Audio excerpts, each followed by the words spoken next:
तो नमस्कार दोस्तों and welcome to the second Sunday comment box.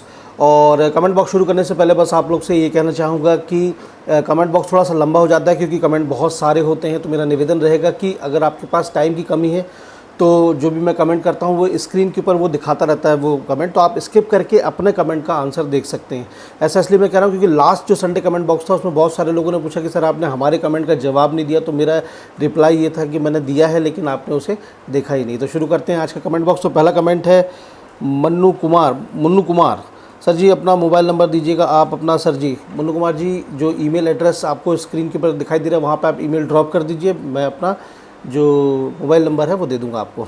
Next comment है जेनेरिक ब्रांडेड मेडिसिन वाले पर Mahendra summer.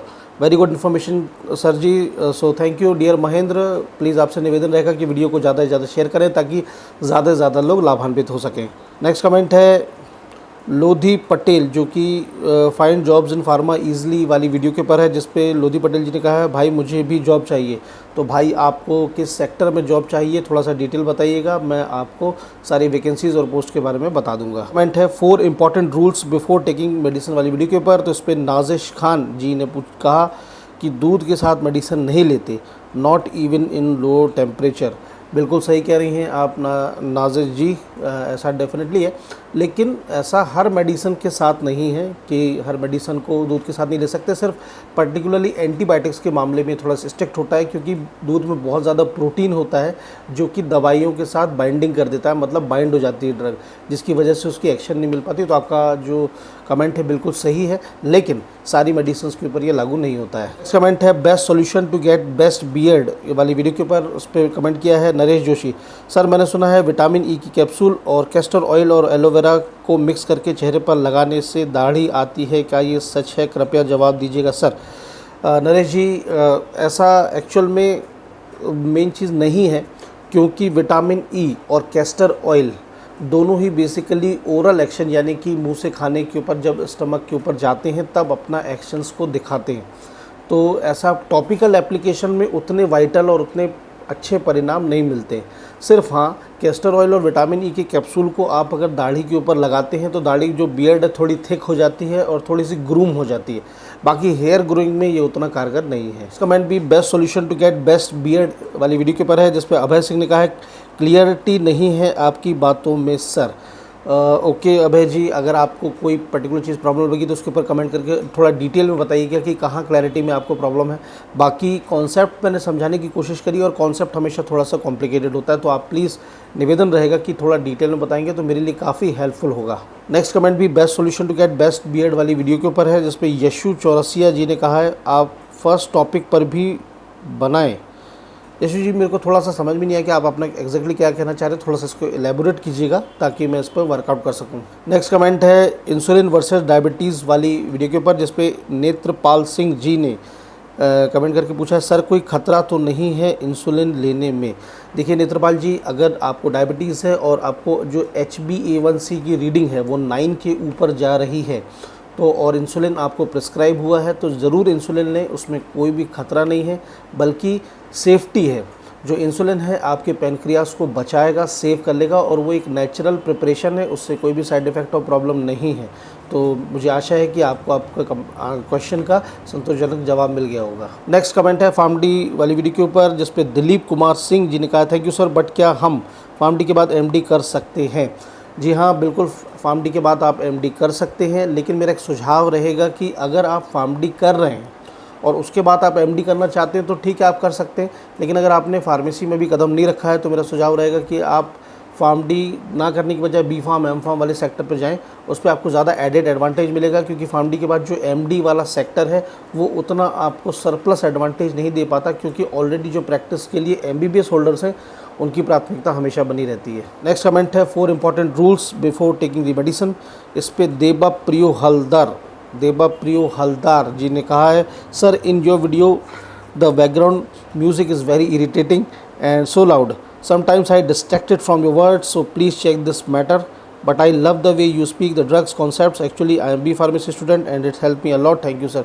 Thank you Deba Priyo for this really valuable comment. Your comment is really helpful and valuable for me because sometimes in the initial stages I used to thought that to make the video more presentable and attractive, I put some background music, but after that I came to realize that really it distracted, and you can easily notice that in my latest and nowadays video I have completely removed the background music. So please stay tuned with Pharma Brand. And since you are a B pharmacy student, तो मैं बताना चाहूँगा कि मेरा channel है VP मंत्रा, उसको भी आप सब्सक्राइब कर लेना, वो आप सबके लिए ही है। अगला कमेंट है ग्लाइकोलिक एसिड वाली वीडियो के ऊपर, जिसपे नाजनीन सिद्दीकी जी ने 2 कमेंट किए हैं। उनका पहला कमेंट है, मेरी स्किन सेंसिटिव है, ड्राई है, क्या मैं इसका यूज़ कर सकती हूँ? मेरे फेस पर हल्के स्पॉट्स हैं, कुछ दाने उठ रहे हैं। देखिए नाजनीन जी, ग्लाइकोलिक एसिड बेसिकली जो जिसका मैकेनिज्म ऑफ एक्शन है, यानी कि कार्य प्रणाली है, वो ये कि हमारी जो स्किन होती है ज़्यादा ऑयली होने की वजह से, ग्लोब्यूल्स में डंप होने की वजह से, तैलीय प्रवृत्ति की वजह से जो ऑयल एक्यूमुलेट हो जाता है, उसकी वजह से दाने, पिंपल, एक्ने और ये सब चीज़ें प्रॉब्लम आती हैं। और ग्लाइकोलिक एसिड ऑयल को रिमूव करने का काम करता है, तो उसमें काफ़ी हद तक आपको हेल्प मिल सकती है।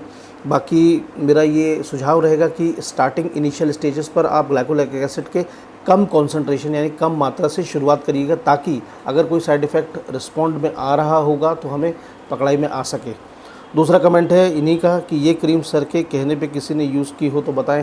तो गाइस, सभी से निवेदन है कि किसी ने यूज़ करी हो तो बताएं। हालांकि मैंने वीडियो में यूज़ करने के लिए नहीं बोला है, बल्कि मैंने उसका एक सचिकत समीक्षा जो टाइटल दिया है, मतलब उसका रिव्यू किया था, ताकि यूज़ करने के पहले उसके जो fact to fact, point to point है, सभी लोग को मालूम हो सके। नेक्स्ट कमेंट है कोरोनल वाली वीडियो के ऊपर, जिसे कमेंट किया है हरीश चंद्र खंदागले जी ने। लिखा है, thanks sir, thank you Harish Chandra ji, और निवेदन रहेगा कि प्लीज़ वीडियो को ज़्यादा से ज़्यादा शेयर करें, ताकि ज़्यादा से ज़्यादा लोग लाभान्वित हो सकें। कमेंट है सैलिसिलिक एसिड पील वाली वीडियो के ऊपर, जिसपे कमेंट किया है मुस्कान शर्मा जी ने। उन्होंने कमेंट किया है, सर जी मैं रेटिनो ए 0.56 मंथ इस्तेमाल किया, लेकिन कुछ फ़र्क नहीं लगा, मेरी स्किन ऑयली है, क्या मैं सेक्लेरॉइड एसिड इस्तेमाल कर सकती हूँ? Please reply sir ji, thanks. देखिए मुस्कान शर्मा जी, पहली बात ये कि जहाँ तक मुझे पता है कि मार्केट में रेटिनो का 0.5% का कॉन्सेंट्रेशन का कोई प्रोडक्ट नहीं है, बल्कि 0.05 का कॉन्सेंट्रेशन है। तो चूँकि जैसे आप 6 महीने से इस्तेमाल कर रहे हैं और कोई फ़र्क नहीं लग रहा है, इसलिए क्योंकि बहुत ज़्यादा हाईली ऑयली जो स्किन होने की वजह से 0.05 कॉन्सेंट्रेशन बहुत कम हो जाता है, इसलिए वो अपना इतना इफेक्ट नहीं दिखा पा रहा। तो इसलिए मेरा आपसे सुझाव रहेगा कि आप रेटिनो का हायर कॉन्सेंट्रेशन यानी 1%, 1.5% यूज़ करके देखें। दूसरी बात ये कि जैसा आपने कहा कि साइक्लोरिड एसिड इस्तेमाल करने का आप पूछ रहे हैं, तो साइक्लोरिड एसिड का कोई ऐसा प्रोडक्ट भी नहीं है, बल्कि हाँ साइक्लोरिड है, दैट इज़ CYCLORID, तो वो भी लेकिन ओरल फॉर्म में है, मतलब टैबलेट फॉर्म में है। तो उसके लिए मैं आपको ये सुझाव दूंगा कि फ़िलहाल आप ओरल फॉर्म में ना जाएं, क्योंकि ओरल एडमिनिस्ट्रेशन के बहुत सारे दूसरे साइड इफ़ेक्ट्स हो सकते हैं। तो फ़िलहाल आप रेटिनो का हायर कॉन्सेंट्रेशन का जो प्रोडक्ट है वो यूज़ करके देखिए और फिर बताइएगा क्या रिजल्ट आते हैं। कमेंट है मिनॉक्सिडिल वाली वीडियो के ऊपर, जिसे कमेंट किया विमल ठाकुर जी ने, और उन्होंने कहा sir I have been using minoxidil for 1 year but hair fall is still there, what should I do? See Vimal ji, since you have been using minoxidil from last 1 year, and if it is still not affecting, maybe because of the problem that you might be suffering from hereditary problem, that is आनुवंशिक problems, तो इसके लिए I would suggest that you should not use it, because hereditary problems होगी तो minoxidil कुछ भी नहीं कर पाएगा। बेटर होगा कि मैं आपको एक नॉर्मल एक सॉल्यूशन बताने की कोशिश करता हूँ। उसमें एक प्लांट आता है घमरा करके पौधा जिसे बोलते हैं घमरे का पौधा, उसकी जो पत्तियां होती हैं उसको आप अगर लेकर के हाथ में मलेंगे तो ब्लैक कलर निकलेगा। उसके पत्तियों को पीस करके आप नाइट में अपने जो इफ़ेक्टेड एरिया है वहाँ पर अप्लाई करने की कोशिश करें। 3-4 महीने में रिज़ल्ट्स आते हैं। अब ऐसा मैंने बहुत सारे पॉजिटिव रिज़ल्ट्स देखे हैं, उनके आधार पर मैं आपको सुझाव दे रहा हूँ। बाकी अगर 1 साल आपको हो गया है तो फिर भी इसका मतलब है कि मिनॉक्सिडिल काम नहीं कर पा रहा है, मे बी हेयर फॉलिकल पूरी तरह से डैमेज हो या हेरिडिटरी प्रॉब्लम्स हो, तो आप ये ज़रूर यूज़ करके देखिएगा। नेक्स्ट कमेंट है 4 इंपॉर्टेंट रूल्स वाली वीडियो के ऊपर, जैसे पूछा यश सारडा जी ने, can we take more than 1 medicine at a time, please reply. Yes, definitely you can take more than one medicine at a time. In fact, we have to take the medicine more than one medicine at a time because बहुत सारी medical conditions हो जाती हैं जब हमें एक साथ लेना पड़ता है। जैसे कि आपको मान लीजिए कोई पेन है और उस समय पे आपको बुखार भी चढ़ गया तो पेन किलर लेनी भी पड़ेगी और उसके बाद एंटीपायरेटिक्स यानी कि जैसे पैरासीटामोल है वो भी आपको लेनी पड़ती हैं। दूसरी जो सीवियर मेडिकल कंडीशंस हैं जैसे ट्यूबरकुलोसिस है उस टाइम पे तो 4-4 5-5 मेडिसिन पेशेंट को लेनी पड़ती हैं। तो साथ में आप एक मेडिसिन बिल्कुल ले सकते हैं, इसमें कोई ऐसा प्रॉब्लम नहीं है। नेक्स्ट कमेंट है आफ्टर बी फार्म वाली वीडियो के ऊपर, जिससे पूछा हिमांशु शर्मा जी ने और पूछा उन्होंने बी फार्मा के बाद कौन सा कोर्स करें जिससे फॉरेन कंट्री में निकल सकें, बेस्ट कॉलेज लिस्ट भी बताना सर। देखिए हिमांशु जी, वैसे तो फॉरेन कंट्री में जाने के लिए आपको कोई बी फार्मा के बाद कोई कोर्स करने की ज़रूरत भी नहीं है, वैसे भी आप जा सकते हैं। जैसे for example Saudi Arabia countries में बहुत सारी गवर्नमेंट फार्मासिस्ट की पोस्ट निकलती रहती हैं, या आप यहाँ से अप्लाई करिए, वीज़ा को अप्रूव करिए और आप ज्वाइन कर सकते हैं। और दूसरी बात ये कि डिपेंड भी करता है कि आप किस कंट्री में जाना चाहते हैं। जैसे फॉर एग्जांपल अगर आपको बी फार्मा करने के बाद यूएस जाना है तो फिर आपको IELTS वगैरह इस तरह के एग्ज़ाम्स को निकालना पड़ेगा। तो आप थोड़ा सा पहले आपको टारगेट बनाना पड़ेगा कि आपको किस कंट्री में जाना है। सिर्फ फॉरेन का आप मत सोचिए, सारी कंट्रीज़ में आप इजीली जा सकते हैं। ऐसा कोई पर्टिकुलर कोर्स नहीं है, मैजिक कोर्स नहीं है जिससे आपको सीधे फॉरेन में जॉब मिल जाएगी। वहाँ की जो प्रैक्टिसेस हैं उसके आधार पर डिपेंड करता है कि आपको किस सेक्टर में एंट्री करना है। और बाकी साथ ही साथ एक बात कहूँगा कि इस वीडियो के डिस्क्रिप्शन में एक लिंक दिया है मेरे सेकंड चैनल का, दैट इज़ द VP मंत्रा।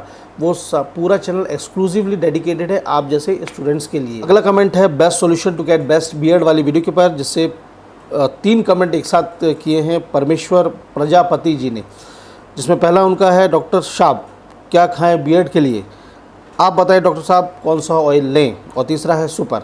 सबसे पहले सुपर के लिए बहुत बहुत थैंक यू परमेश्वर प्रजापति जी। और दूसरी बात ये कि बीएड के लिए क्या खाएं उसके लिए इसी चैनल पे 2 वीडियोस और हैं, आप देख लीजिएगा, उसमें सारी मैंने डिटेल बता दी है। और रही बात कौन सा ऑयल लें, तो देखिए कोई ऐसा मैजिक कोई भी ऑयल नहीं है, आपकी डिपेंड नॉर्मल आप जो ऑयल होते हैं, कैस्टर ऑयल है, कोकोनट ऑयल है, आप यूज़ करें। जो बियर्ड ऑयल मार्केट पे है वो सिर्फ ग्रूमिंग के लिए है, बियर्ड की ग्रोथ को बढ़ाने के लिए नहीं है। तो आप जो बाकी 2 वीडियोस हैं पहले वो देख लीजिएगा, फिर बताइएगा अगर कोई परेशानी आती है तो। बेस्ट बियर्ड वाली वीडियो के ऊपर ही एक और कमेंट है अभिजीत पवार जी का, सर मेरा टेस्टोस्टेरोन कम है इसलिए मुझे दाढ़ी मुझे नहीं आ रही, कोई तरीका बताइए। देखिए अभिजीत जी, अगर आप बता रहे हैं कि आपका टेस्टोस्टेरोन लेवल कम है, इसका मतलब डेफिनेटली आपने वो टेस्ट करवाए होंगे पैथोलॉजिकल, जिसके आधार पे ही आप बता पा रहे हैं। तो अगर वो टेस्ट आपने करवाए हैं तो मेरा आपसे निवेदन रहेगा कि उसकी रिपोर्ट जो है प्लीज़ आप मुझसे साझा करें, शेयर करें। ईमेल स्क्रीन पर आपको दिख रहा है, वहाँ पर आप प्लीज़ शेयर करें, उसके बाद ही मैं आपको थोड़ा सा डिटेल में बता सकता हूँ। क्योंकि टेस्टोस्टेरोन लेवल को बूस्ट करने के लिए वैसे तो जो नॉर्मल जो घरेलू उपचार होते हैं, जो नेचुरल रेमेडीज़ हैं, वो आप ज़रूर करें। जैसे प्रोटीन डाइट ज़्यादा से ज़्यादा लें, ज़्यादा से ज़्यादा एक्सरसाइज करें, कार्ब्स यानी कि कार्बोहाइड्रेट्स ये सब ज़्यादा लें। इसके अलावा ऐसा कोई पर्टिकुलर सेगमेंट नहीं है। बाकी जो रिपोर्ट्स हैं आप साझा करिएगा तो मैं आपको ज़रूर फिर एलोपैथिक सेक्शन के ऊपर बता पाऊंगा। नेक्स्ट कमेंट है कोरोनल वाली वीडियो के ऊपर दिनेश ग्रोवर जी का, जिन्होंने कहा very nice. So thank you Dinesh ji आपके इतने अच्छे कमेंट के लिए। मेरा निवेदन रहेगा कि वीडियो को ज़्यादा से ज़्यादा शेयर करें ताकि ज़्यादा से ज़्यादा लोग लाभान्वित हो सकें। कमेंट है मिनोक्सिडिल वाली वीडियो के ऊपर, जैसे पूछा है कृष्णा लोइंग जी ने, सर मेरा हेयर फॉल है नहीं है बट मेरा बाल बहुत बहुत पतला है, क्या करूँ प्लीज़ सर वन सोल्यूशन। देखिए कृष्णा जी, जहाँ तक मुझे नॉलेज एक्सपीरियंस है कि प्रोटीन मतलब बालों के पतले होने का एक मेल्स में सबसे बड़ा कारण होता है प्रोटीन डिप्राइवेशन। मतलब ये कि प्रोटीन की शरीर में कमी की वजह से हेयर मतलब काफ़ी पतले हो जाते हैं, क्योंकि प्रोटीन हमारी बॉडी का बिल्डिंग ब्लॉक होता है। तो मेरा सुझाव रहेगा कि आप ज़्यादा से ज़्यादा प्रोटीन्स का सेवन करें, अच्छी एक्सरसाइज करें, जैसे एग्स हैं और दाल हैं, ये सारे जितने भी नेचुरल सोर्सेज हैं प्रोटीन का वो आप ज़्यादा से ज़्यादा सेवन करें और फिर बताएं कि क्या होता है। बाकी फीमेल्स में जो हेयर थिनिंग यानी बालों का पतला होता है उसकी वजह से बहुत सारी प्रेगनेंसी इश्यूज़ होते हैं, लेकिन मेल्स में प्रोटीन डिप्राइवेशन ही इसका एक कारण है। इस कमेंट है कोरोनल वाली वीडियो के ऊपर, जिससे पूछा Prisha aquarium, can I buy this Coronil kit for boost my immunity to be ready. Yes, Prisha Aquarium, definitely you can buy the coronal kit to boost up your immunity because उसका काम ही immunity को boost करना। Next comment है after B pharm what to do वाली video के ऊपर, जिससे पूछा है RAJ Kumar, sir please tell me scholarship program details for pursuing M pharm. Dear RAJ, इस पर्टिकुलर स्कॉलरशिप प्रोग्राम के लिए मैंने बहुत एक्सक्लूसिव वीडियो बनाया है, लेकिन वो मेरे सेकंड चैनल पे है, वीपी मंत्रा। उसको आप ज़रूर विज़िट करें, सब्सक्राइब भी कर लें, बहुत सारी अच्छी इन्फॉर्मेशन आपको मिल जाएगी। मैंने वो चैनल आप लोग जैसे स्टूडेंट्स के लिए ही बनाया है, उसका लिंक इस वीडियो के डिस्क्रिप्शन में है। नेक्स्ट कमेंट भी कोरोनिल वाली वीडियो के ऊपर है, जैसे बोला सुनील कुमार सिन्हा जी ने, बहुत स्पष्ट विश्लेषण, धन्यवाद। आपका भी बहुत बहुत धन्यवाद सुनील जी, इतने अच्छे कमेंट के लिए। निवेदन रहेगा कि ज़्यादा से ज़्यादा वीडियो के लोगों के साथ शेयर करें ताकि सभी लोग लाभान्वित हो सकें। भी कोरोनिल वाली वीडियो के ऊपर है, जिससे कहा दिया घोष जी ने, सर ऐसा कानून अगर हो तो सिर्फ आयुर्वेदा वालों के ऊपर ही क्यों लागू होता है, आयुर्वेदों वालों के ऊपर ही क्यों लागू होता है? फेयर एंड लवली कॉम्प्लेन जो दावा करते हैं, हॉर्लिक्स जो दावा करते हैं, उसको क्यों नहीं रोका जाता, ये मुझे बताइए। क्या ये कंपनी की सरकार के साथ मिलावटी है? एलोपैथी ट्रीटमेंट की बहुत ज़्यादा दुष्प्रभाव है, मेरा खुद का एक्सपीरियंस है। हमारा योगा और आयुर्वेद का प्रयोग से काफ़ी सारी बीमारियों को ठीक कर चुका है। Allopathy is the most unscientific treatment in the world. कुछ दिनों में आपको भी पता चलेगा, लोग बताएंगे वो कोरोना लेकर कोरोना ठीक हो गया। सबसे पहले Diya Ghosh ji, thank you for your detailed and comprehensive comment. सबसे पहली बात मैं आपको जो कहना चाहूँगा कि ऐसा कुछ भी नहीं है कि आयुर्वेदा के खिलाफ किसी तरह की कार्रवाई होती है, उसको दबाने की कोशिश की जाती है। मिनिस्ट्री ऑफ आयुष है, एफडीए है, खाद्य औषधि प्रशासन है, ये सभी लोग जो हैं किसी भी चीज़ को से लेकर के किसी भी व्यक्ति के लिए जान माल की हानि ना हो, बल्कि अगर वो किसी बात के लिए दावा कर रही हो किसी को ठीक कर देगी तो उसके proved data sheets, data facts मांगते हैं। बाकी इसमें ऐसी कोई बात नहीं। कोरोनिल वाली वीडियो पर मैंने खुद कहा है कि आयुर्वेद एक हमारी सांस्कृतिक धरोहर है, उसके प्रति हमारे मन में, हृदय में सम्मान है, आदर है, और डेफिनेटली उसमें वो असीम शक्तियाँ हैं जो एलोपैथी में नहीं हैं। लेकिन मुख्य बात ये है कि जहाँ पर सुई का काम हो वहाँ तलवार कोई काम नहीं कर सकती। उदाहरण के तौर पे जो पतंजलि के सीईओ हैं आचार्य बालकृष्ण जी, अभी बहुत कुछ समय पहले उनको भी क्रिटिकल मेडिकल कंडीशन आ गई थी जब वो अस्पताल में भर्ती थे, तो उनकी जो जान है वो एलोपैथी ट्रीटमेंट ने बचाई थी, आयुर्वेदिक उनको नहीं बचा पाई थी। कुछ मेडिकल कंडीशन थी, उसके बारे में मैं ज़्यादा डिटेल में नहीं बोलूँगा। आपका जो अनुभव रहा है एलोपैथी के प्रति में, हो सकता है कुछ कड़वा हो, बहुत सारी माल प्रैक्टिस होती है एलोपैथी, मैं बिल्कुल समझता हूँ, उसे स्वीकार भी करता हूँ। लेकिन इसमें पर्टिकुलर जो एलोपैथिक वर्ल्ड की डिस्कवरीज़ हैं जो रियल में काम कर रही हैं, उनको हम दोष नहीं दे सकते। जो इंसान है उसके बिज़नेस में इन्वॉल्व होते हैं, उसके साथ माल प्रैक्टिस करते हैं, गलत तरह की बिज़नेस प्रॉब्लम्स करते हैं, राजनीति करते हैं, वो डेफिनेटली गलत है, जिसकी वजह से एलोपैथी बदनाम होती है। आप सिर्फ ये सारी चीज़ों कचड़े को हटा दीजिए। आप एलोपैथी जिसको आप जिस तरह आयुर्वेद को देखते हैं वैसे एलोपैथी को देखें, वो सब हमारी जान बचाने के लिए और हमारे इफेक्टिव ट्रीटमेंट के लिए ही है। इसमें कोई भी ऐसा हर्ज नहीं है, कोई प्रॉब्लम नहीं है। बाकी डेफिनेटली आपके कड़वे अनुभव रहे होंगे, मैं आपकी बातों को समझता भी हूँ और आपके कमेंट के प्रति मेरी पूरी सहानुभूति भी है, और डेफिनेटली आयुर्वेदा बहुत अच्छी है। लेकिन अगर एक छोटी सी बात आप अन्यथा मत लीजिएगा कि अगर रियली में कोरोनिल इतना ठीक कर सकती है तो फिर पूरी दुनिया, पूरा वर्ल्ड वैक्सीन का इंतज़ार क्यों कर रहा है? कोरोनिल का लार्ज मेगा प्रोडक्शन करके पूरे वर्ल्ड में सप्लाई कर देनी चाहिए। और दूसरी बात, अगर कोरोनिल से जान बच भी रही है तो फिर डेली इतनी डेथ क्यों हो रही है हमारे देश में जहाँ पर कोरोनिल है? अभी मैं दूसरी कंट्रीज़ में नहीं जाऊँगा, तो हमारी जो कंट्री है उसमें इतनी डेथ क्यों हो रही है अगर बचा सकती है? वो इसलिए कि आप जो पर्टिकुलर मैकेनिज्म ऑफ एक्शन है उसे समझिए। वो इम्यूनिटी बूस्ट कर देगी, और जैसा कि मैंने वीडियो में कहा, मैं फिर से कहता हूँ कि हम सब अभी अपनी इम्यूनिटी के आधार पर लड़ रहे हैं और कोरोनिल उसको बढ़ा रही है, तो ये बहुत अच्छी बात है। लेकिन अगर कोई ग्रसित है जिसे पूरा कोडस 4, 5, 6 लेवल का लंग्स में इन्फेक्शन, कंजेशन हो गया, उसको पूरी तरह से एलिमिनेट कर दे, ये थोड़ा सा स्वीकार कर पाना मुश्किल है। तो बस इतना ही कहना चाहूँगा। बाकी बहुत बहुत धन्यवाद आपके कमेंट के लिए। मेरी बात आपको कोई अदरवाइज़ लगी हो तो प्लीज़ मैं माफ़ी चाहूँगा, और डेफिनेटली आशा करूँगा कि आप जुड़े रहेंगी फार्मा फ्रेंड के साथ और इसी तरह से अपने वैल्यूएबल कमेंट देती रहेंगी। नेक्स्ट कमेंट है best solution to get best beard वाली वीडियो के ऊपर, जिसे पूछा है आयुष शर्मा जी ने, sir what about biotin capsule, is it beneficial और not? Yes definitely Ayush ji, it is beneficial, and since वो विटामिन बी है, बायोटिन मतलब विटामिन बी होता है, और विटामिन बी का हेयर ग्रोथ में बहुत बड़ा रोल होता है। बाकी मेरा ये कहना रहेगा कि आप इसे लंबे समय तक यूज़ करें, क्योंकि धीरे धीरे टाइम लगता है। और दूसरी बात ये कि बॉडी में हमारी डाइट बहुत अच्छी होनी चाहिए, एक्सरसाइज बहुत अच्छी होनी चाहिए, ताकि विटामिन डी को बॉडी अच्छी तरह से एब्जॉर्ब कर सके और उसका पूरा लाभ ले सके।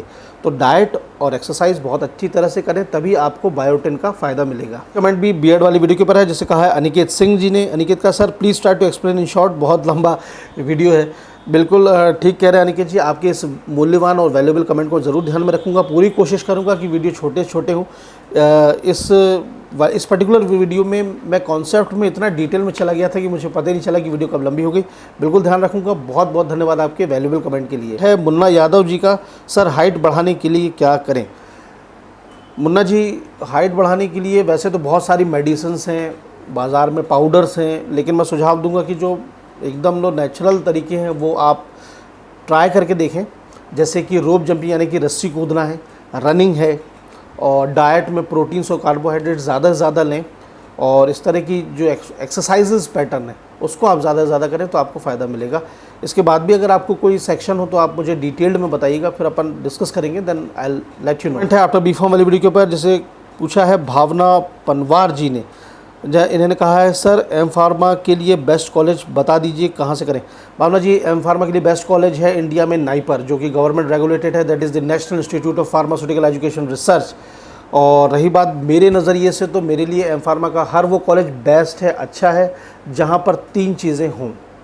फर्स्ट, अप्रूवल्स, पूरे अप्रूवल्स होने चाहिए, AICT, PCI, CPCSE एट्सेट्रा। दूसरा, फैकल्टी अच्छे लेवल की होनी चाहिए, और तीसरा, लेबॉर्ट्री लेवल अच्छा होना चाहिए। वो सारे इंस्टीट्यूट अच्छे होते हैं।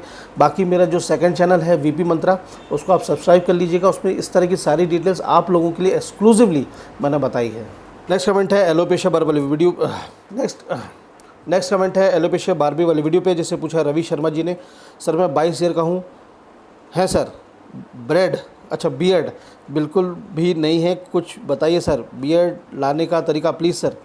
देखिए रवि शर्मा जी, इसी चैनल के ऊपर बीएड के लिए पैची बीएड नाम से best solution to get best beard and alopecia barbae, इस तरह के 3 वीडियोस एक्सक्लूसिव है, जिस पे मैंने सारा निष्कर्ष बता दिया है फॉर द बीएड ग्रोथ।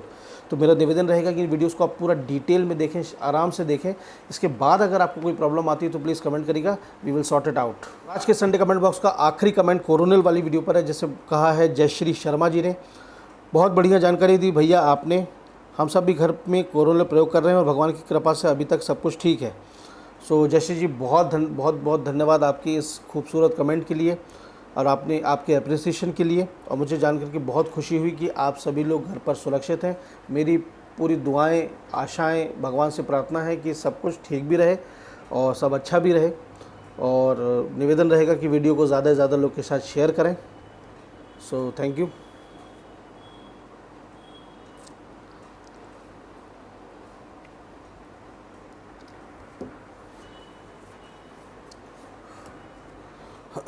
तो दोस्तों, ये था आज का संडे कमेंट बॉक्स। एक बार फिर से मैं कहूँगा कि संडे कमेंट बॉक्स लंबा हो जाता है, कि हर कमेंट का जवाब मैं देता हूँ। तो मिलेंगे अगले संडे कमेंट बॉक्स में। तब तक के लिए सतर्क रहें, जागरूक रहें और स्वस्थ रहें। Good luck.